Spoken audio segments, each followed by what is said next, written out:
Oke, bismillahirrahmanirrahim. Assalamualaikum warahmatullahi wabarakatuh. Eh, Selamat pagi, siang, sore, ataupun malam kepada Bapak Ibu semuanya. Saya ingin menyampaikan terkait dengan bagaimana asuhan keperawatan anestesi pada gagal napas.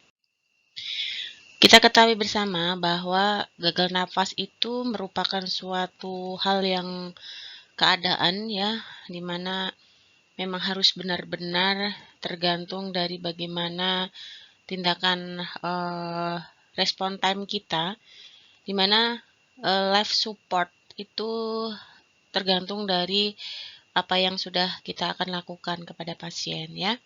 Di mana life support ini kita bagi menjadi 3, basic life support atau BLS, advanced life support atau ALS, dan prolonged life support.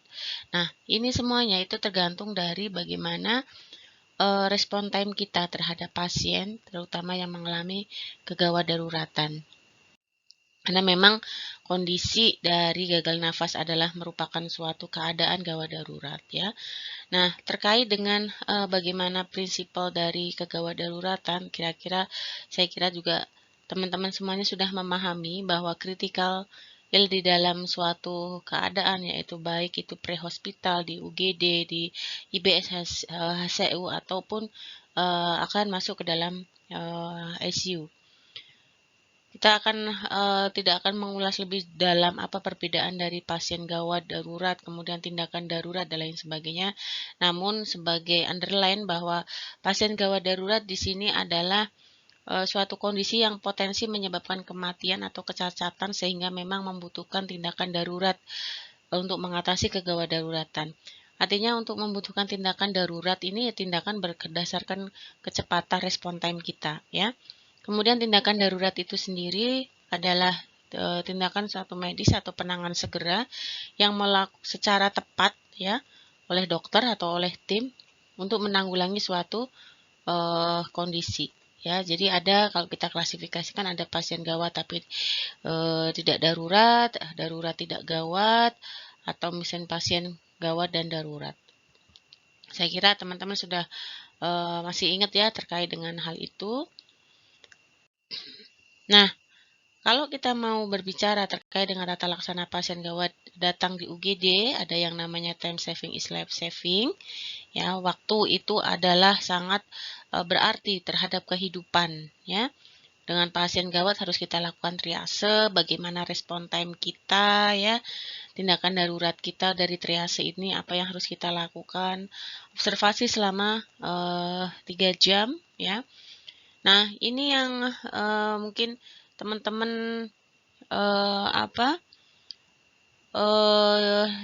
bagaimana kepuasan pasien atau keluarga yang saat berada di unit gawat darurat.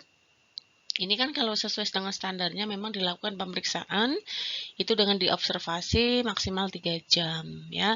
Namun yang ada biasanya di UGD itu sampai berjam-jam di sana ya.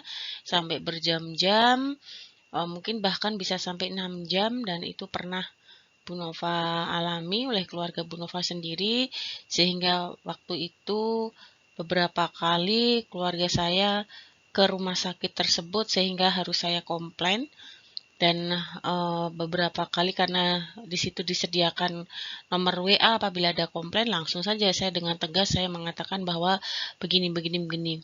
Diobservasi bukan karena diobservasi, tapi karena saya tidak tahu alasan yang pasti itu apa, sampai pasien itu berjejer dari depan sampai belakang, padahal juga kondisi sudah stabil ibaratnya ya.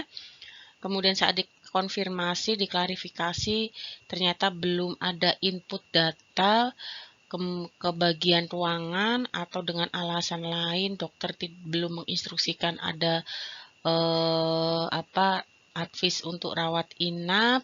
Padahal sudah jelas-jelas dari dokternya mengatakan ke keluarga atau ke kami, itu pasiennya ini harus diobservasi untuk rawat inap karena ada masalah dengan jantung kardiovaskuler. Artinya adalah ini yang menjadi fenomena bahwa bagaimana pelayanan di unit gawat darurat itu yang mungkin harus kita kaji kembali. Nah, terlepas dari itu, bagaimana pemeriksaan observasi 3 jam, di sini ada apakah masuk rumah sakit, kemudian dilakukan tindakan medik, atau nanti bahkan pulang gitu ya. Nah, service time itu maksimal di UGD adalah 3 jam ya. Oke, ini silakan untuk kita update kembali bagaimana suatu bagan triase. Kemudian di sini pemeriksaan visual triase.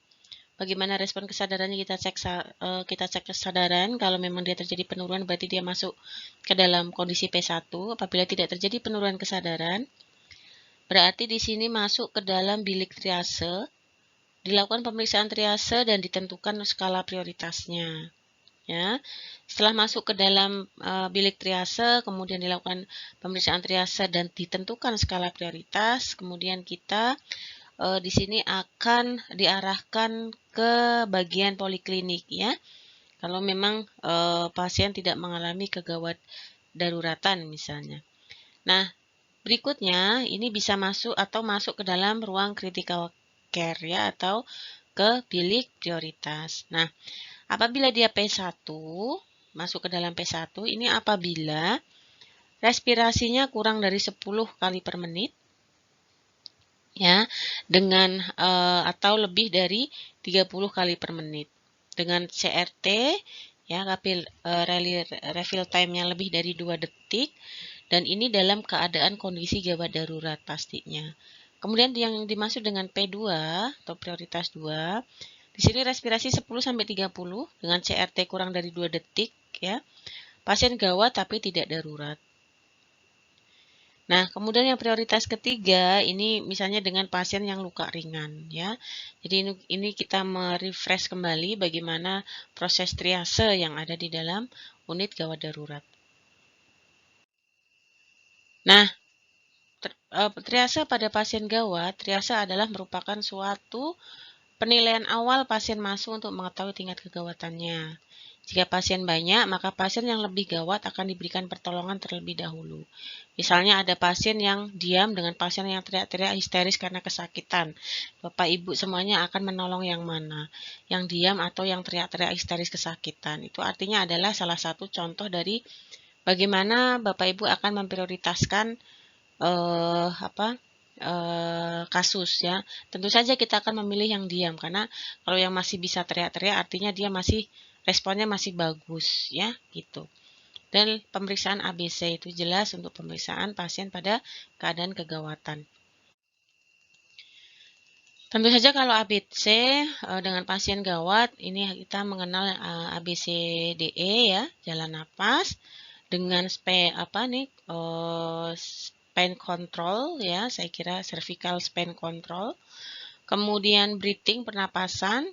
Ini kita lihat apakah ada misalnya adanya tension pneumotorak ya. Bagaimana cara mengontrol tension pneumotorak nanti kita akan melihat pada materi tension pneumotorak berikutnya. Kemudian sirkulasi, kita kontrol perdarahan, ada atau tidak perdarahan. Kemudian disabilitas atau kesadaran dengan ICP control ya, atau exposure atau paparan di situ ya. Apakah misalnya ada jejas ya atau ada luka begitu ya. Nah, pada saat pasien awal atau saat awal menangani pasien, seringkali dokter atau petugas medis atau petugas kesehatan tidak tahu diagnosanya, tapi yang harus memilih asesmen berdasarkan kegawatan dari pasien. Sehingga apapun yang masuk ke UGD, kita cara berpikirnya adalah pasien itu gawat darurat, ya, bukan hanya sekedar gawat tapi tidak darurat ataupun tidak darurat ya, tapi kita langsung begitu kita asesmen ke pasien kita langsung semuanya menganggap bahwa itu gawat darurat ya. Nah, untuk mengatasi bahwa 3 menit otak tidak memperoleh oksigen itu dapat menyebabkan kerusakan permanen. Kalau misalnya ibaratnya motor kita atau mobil kita tidak bisa jalan gitu karena kehabisan bahan bakar gitu ya. Kemudian kita isi ke pom bensin, itu masih bisa jalan gitu karena asal bahan bakarnya terisi gitu. Walaupun kita kehabisan di jalan terus kemudian mogok. Tapi untuk otak manusia itu tidak bisa seperti itu. Jadi begitu 3 menit tidak mendapatkan oksigen, itu sudah akan menyebabkan kerusakan secara permanen, ya. Nah, bagaimana patofisiologinya? Di sini begitu tidak terdapat oksigen, ini yang disebut dengan hipoksia, ya. Ini akan terjadi reperfusi sehingga terjadi iskemik. Nah, adanya suatu hipoksia atau kekurangan oksigen, ini akan terjadi peningkatan ion kalsium, ya. Atau di sini akan mengaktifkan calpain activation, ya, atau pengaktifan kalsium, ya. Nah, ini juga akan mengakibatkan beberapa pain lainnya. Ini adalah suatu molekul, ya, yang ada di dalam suatu sel, kaskade misalnya, ya, sehingga nanti dari proses metabolisme akibat kekurangan oksigen ini akan mengakibatkan stres oksidatif. Ya, stres oksidatif ini berbahaya, ya, sehingga akan mengakibatkan bagaimana DNA itu akan terfragmentasi, ya, kemudian siklus selnya dia menjadi tidak efektif, pemecahan proteinnya yang tidak maksimal dan lain sebagainya, ya, sehingga akan ujung-ujungnya apoptosis atau dia nekrosis, ya. Itu sangat gawat apabila selama 3 menit pertama itu otak tidak mendapatkan oksigen. Nah, tujuan utama menolong pasien gawat darurat untuk menghindari hipoksia itu hipoksia itu tidak hanya mengganggu metabolisme saja, melainkan juga merusak jaringan tubuh, ya, itu. Kemudian ini apabila prioritas 1 ini disebut label pasien biru, langsung dilakukan tindakan darurat. Kondisi kegawatannya apa? Ya, kondisi kegawatannya apa? Terus kemudian di sini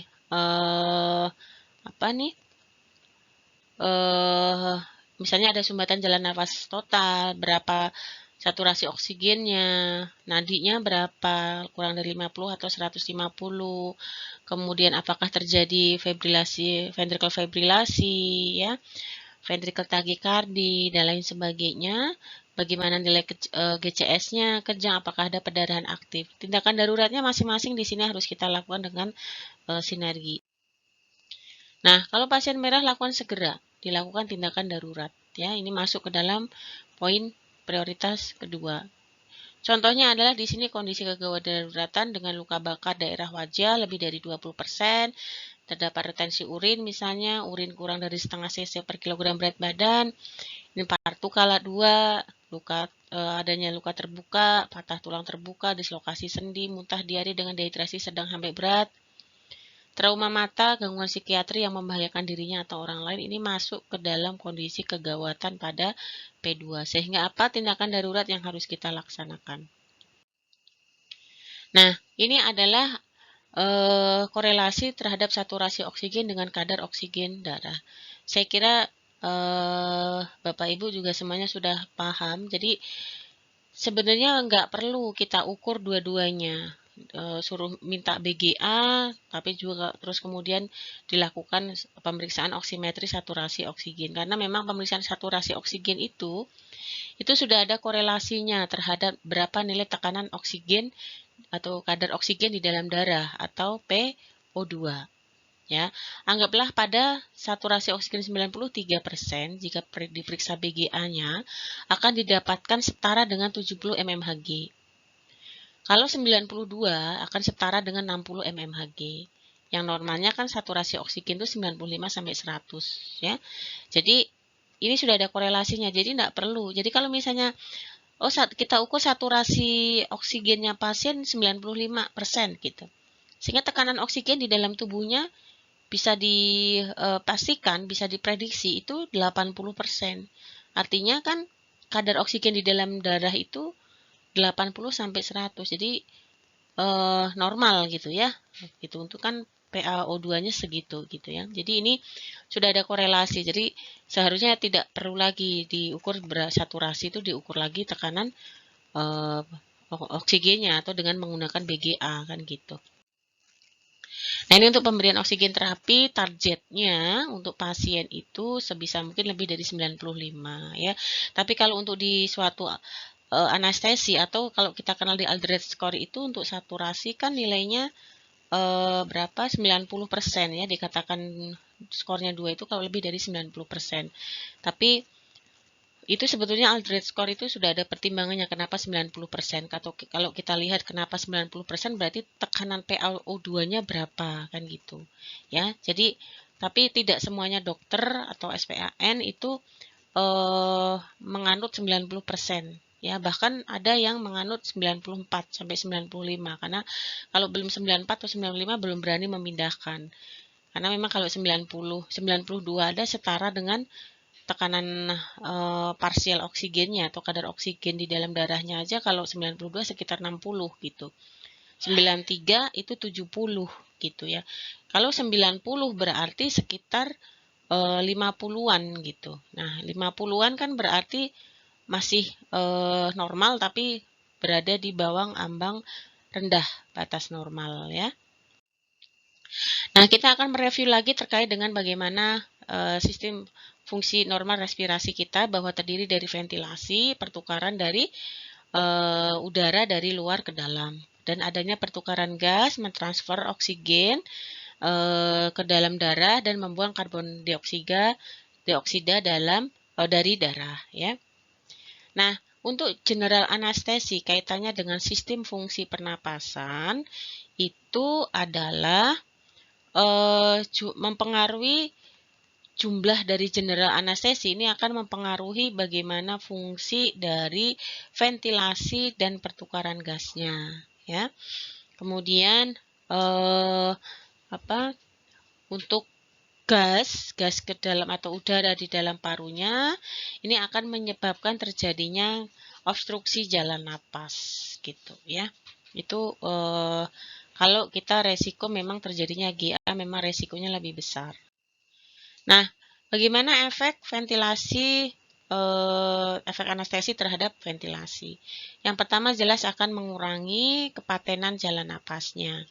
Pada general anestesi dengan atau tanpa penggunaan neuromuscular block agent atau NMBA, relaksasi pada otot faringeal dan bagian posterior ini akan mengakibatkan masalah dengan jatuhnya lidah ke belakang ya, sehingga memang ini berpotensi untuk terjadinya snoring atau dia akan mengakibatkan obstruksi pada jalan napas. Nah, kemudian efek anestesi terhadap ventilasi di sini juga akan mengakibatkan sekresi manajemen sekresi untuk sekresi kehilangan dalam kontrol dalam sekresi saliva juga ya gitu. Sehingga ini untuk sekresinya itu terlalu berlebihan ya, manajemen sekresinya itu yang harusnya bisa dikontrol ya, sehingga karena dia teranestesi itu akan mengakibatkan saliva itu akan hipersekresi dan mukusnya yang dapat menghambat orofaring ya. Nah, terjadinya laryngospasme dan bronkospasme. Adanya kehilangan refleks batuk ya, refleks batuk. Ini biasanya adanya di vocal cord ini akan menyebabkan laryngospasme dan bronkospasme ya, sehingga akan beresiko untuk terjadi infeksi. Nah, hasil ini, pengaruh ini menyebabkan obstruksi jalan nafas yang menyebabkan nanti hipoksia atau hiperkapni ya. Hiperkapni ini yang nanti akan beresiko terjadi gagal napas ya pada pasien. Nah, berikutnya apa pengaruhnya anestesi terhadap ventilasi? Ini akan mengurangi ventilasi. Semua obat-obatan anestesi kecuali ketamin, ether, dan NO ini akan menyebabkan penurunan VMV ya, atau ventilatory minute volume ya, VMV ya. Jadi bagaimana volume keluar masuknya udara dalam waktu 1 menit, karena kita ketahui bahwa ventilasi itu kan keluar masuknya udara ya dari luar ke dalam begitu, sehingga semua obat anestesi kecuali ketamin, ether dan NO ini akan menyebabkan penurunan ventilasi. Nah, terus kemudian baterainya habis ya Mas. Mas, minta tolong itu Mas. Baterainya habis, belum charge.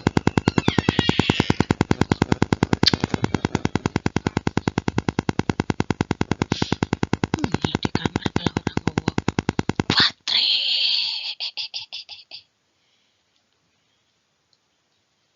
Baterainya hitam.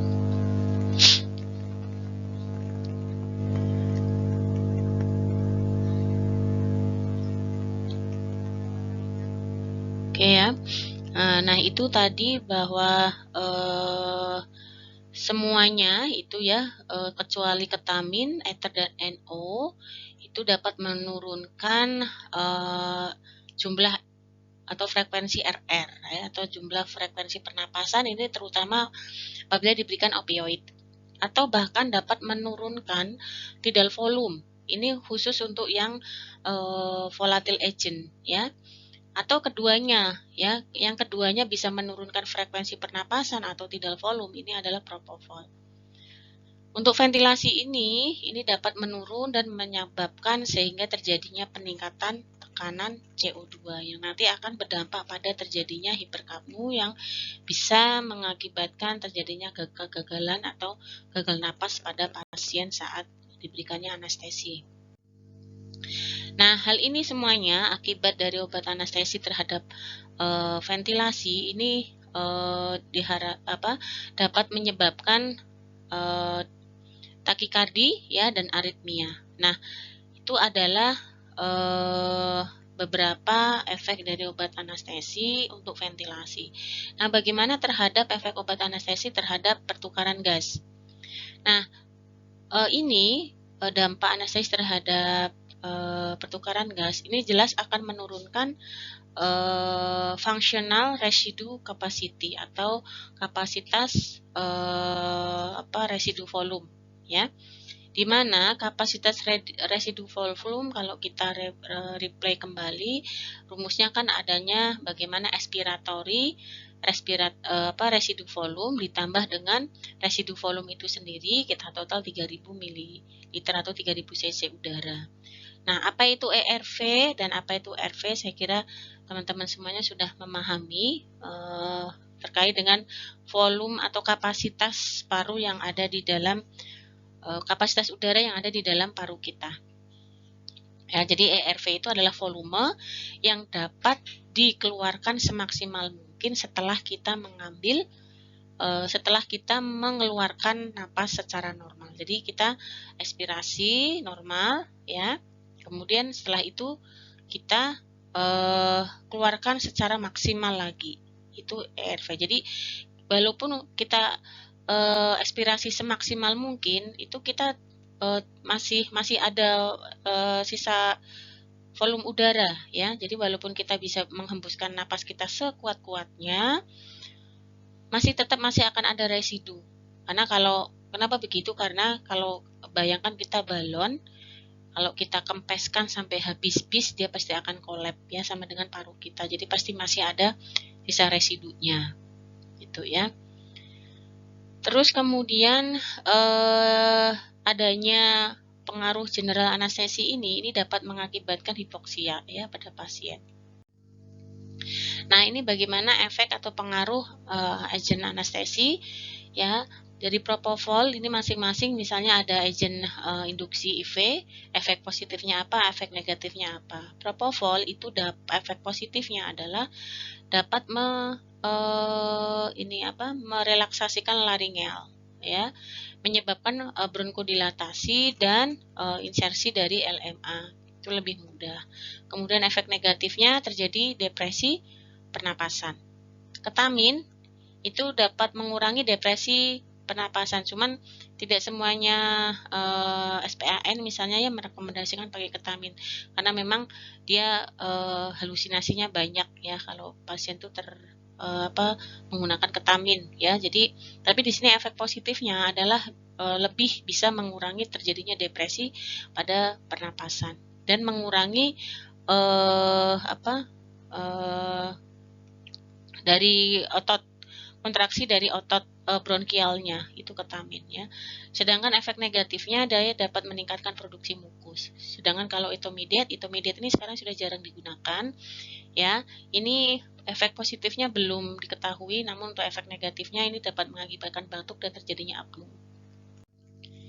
Untuk isofloran itu efek positifnya ini bronkodilator. Nah, biasanya kalau yang kita pakai itu kan Sevo ya, yang sering itu kita sevofluran, Sevo atau iso lah ya gitu. Kalau tidak ada Sevo ya iso, karena memang ini juga bagus untuk pasien yang terjadi asma ya, untuk yang menjalani pembedahan atau anestesi ini biasanya untuk GA-nya pakainya Sevo ya atau iso. Nah, untuk efek negatifnya untuk isofloran itu dia dapat mengurangi itu tadi minimum ventilasinya, terus kemudian dia dapat mengurangi respon terhadap CO2-nya. Sedangkan Sevo dia efek negatifnya terjadi hiperkarbia dan penurunan respon pada CO2. Halotan ini masih jarang kita gunakan. Kalau dulu kita masih pakai halotan, tapi sekarang sudah kita jarang tentunya. Dia juga sama, hampir sama dengan Sevo. Dia juga bersifat bronkodilator dan tidak iritatif ya. Dia dapat mengurangi ventilasi minitnya dan dapat mengakibatkan peningkatan CO2. Sedangkan N2O nitrit oxide ini tidak iritan dan tidak mengubah terjadinya minute volume. Untuk efek negatifnya ini tidak ada, tapi tidak semuanya SPAN mau pakai N2O ya. Nah, ini karena memang anestesi itu kan seni, jadi disesuaikan dengan bagaimana kondisi pasien. Nah, ini untuk persiapan dalam manajemennya, posisinya pasien itu harus bagaimana ya, misalnya dengan posisi 45 derajat ya, membantu mengurangi menurunnya residu volume. Kemudian berikan oksigenasi sebelumnya ya untuk meningkatkan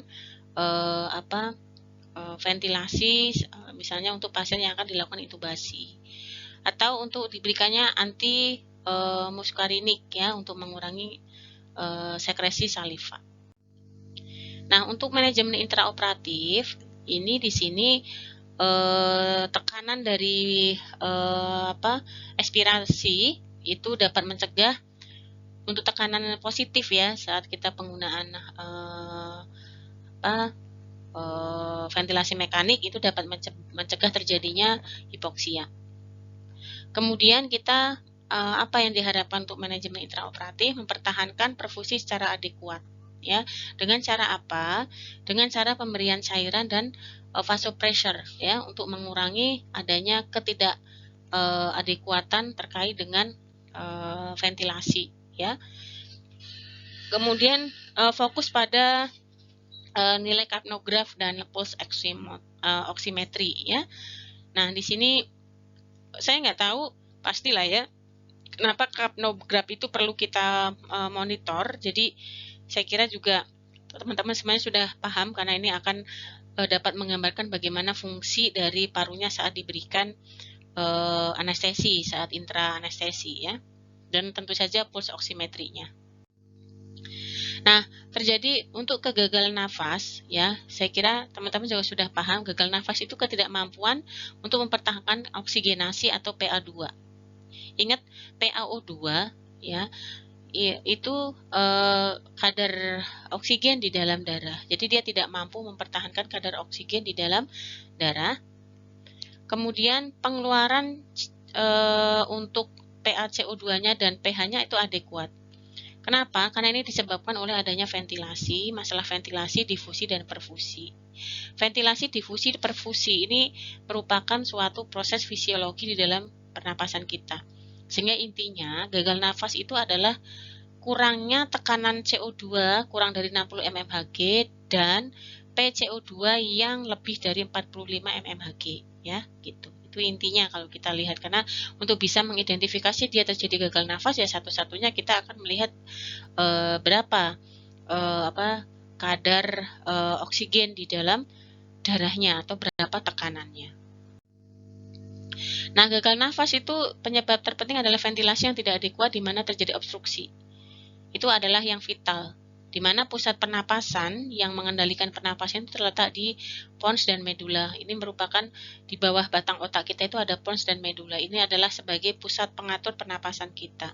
Parunya bagus, tapi kalau pusat pernapasannya jelek, misalnya karena agen anestesi misalnya, ya jelas aja sama ya, enggak akan bisa bagus juga fungsi napasnya.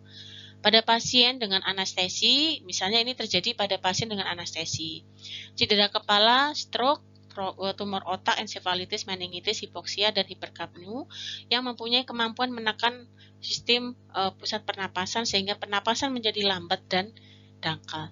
Jadi kenapa pada pasien yang teranestesi itu bisa terjadi gagal nafas? Ya karena memang pusat pernapasan itu bisa terpengaruh dengan agen anestesi.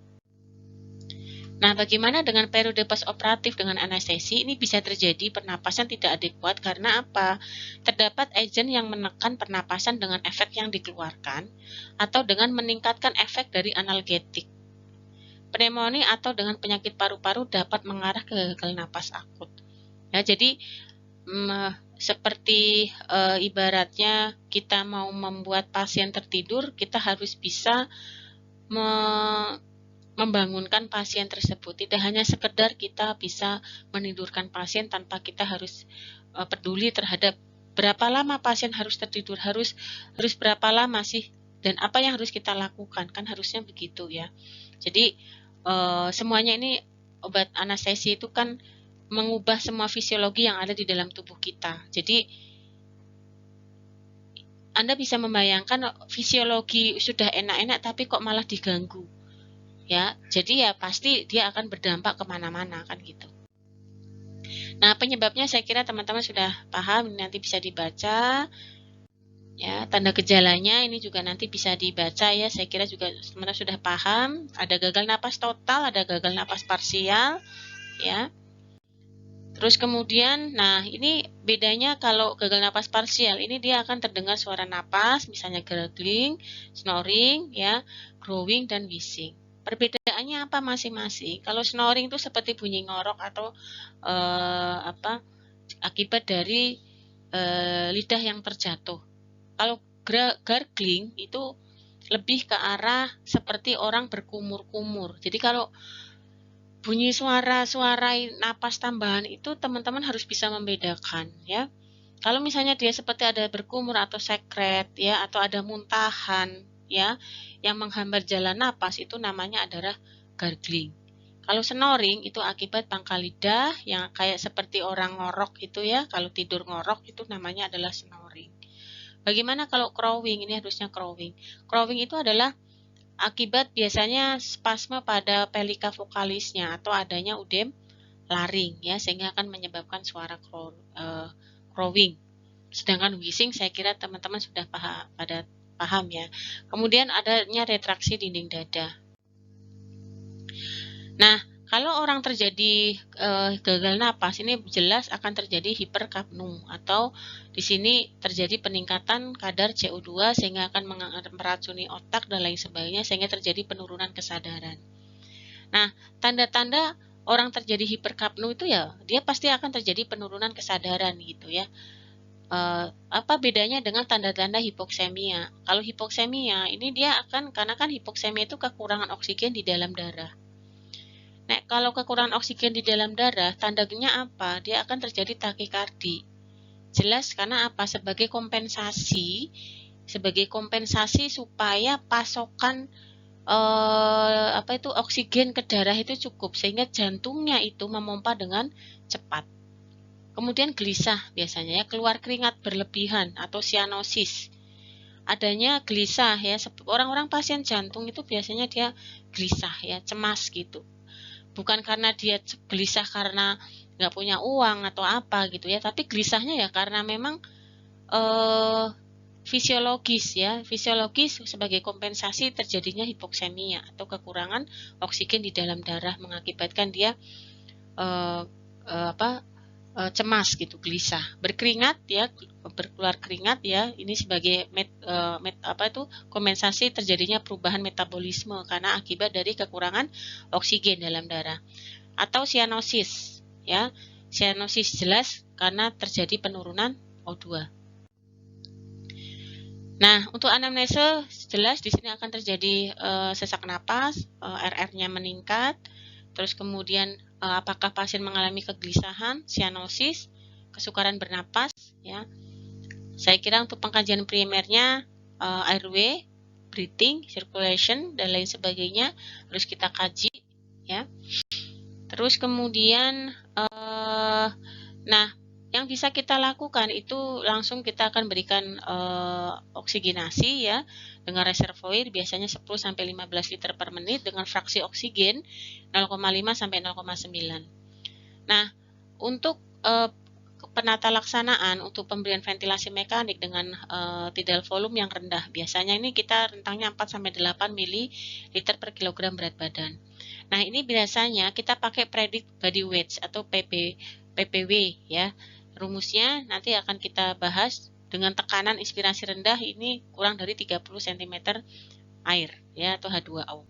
Jadi diberikan ventilasi mekanik.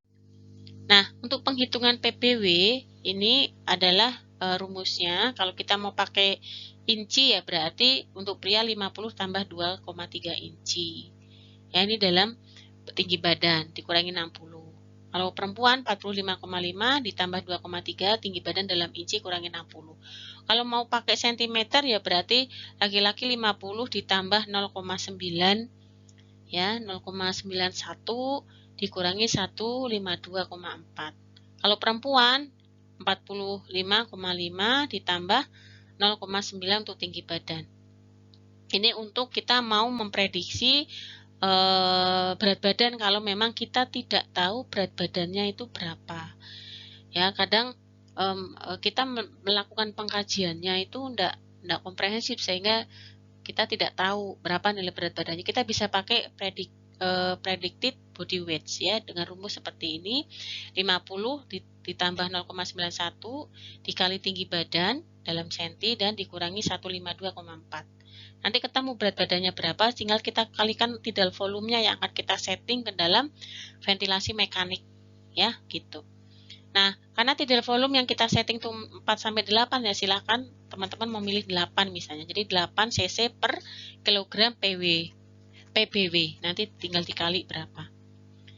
Kurangi tidal volume awal secara bertahap setiap 1 cc per kilogram berat badan dalam waktu kurang dari 2 jam sampai mencapai volume tidar 6 cc per kilogram dari PBW ya. Kemudian atur laju napas untuk mencapai ventilasi semenit tidak lebih dari 35 kali per menit. Jadi jangan sampai kita stabilkan laju napasnya jangan sampai lebih dari 35. Kemudian atur tidal volume dan laju napas untuk mencapai target pH dan tekanan plateau ya. Kapnografnya ini harus tetap kita lihat.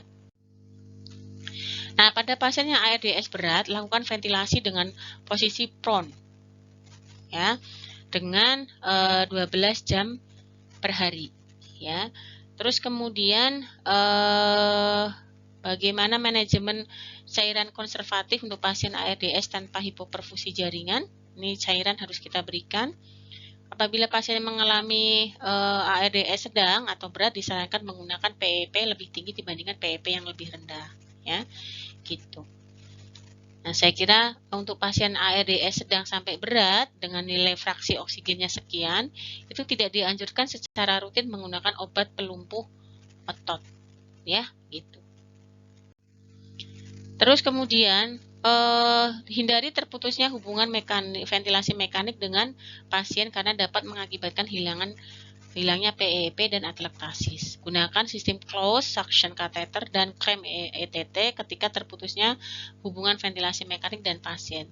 Ya, karena akan mengakibatkan peningkatan CO2 malah justru ya kalau dia terputus ya. Jadi harus kita jaga benar-benar bagaimana supaya tidak terputus. Itu Bapak Ibu yang bisa saya sampaikan. Silakan kalau ada pertanyaan bisa melalui chat atau apa yang sudah disediakan dari forum diskusi di Skalsa. Saya akhiri, terima kasih. Wassalamualaikum warahmatullahi wabarakatuh.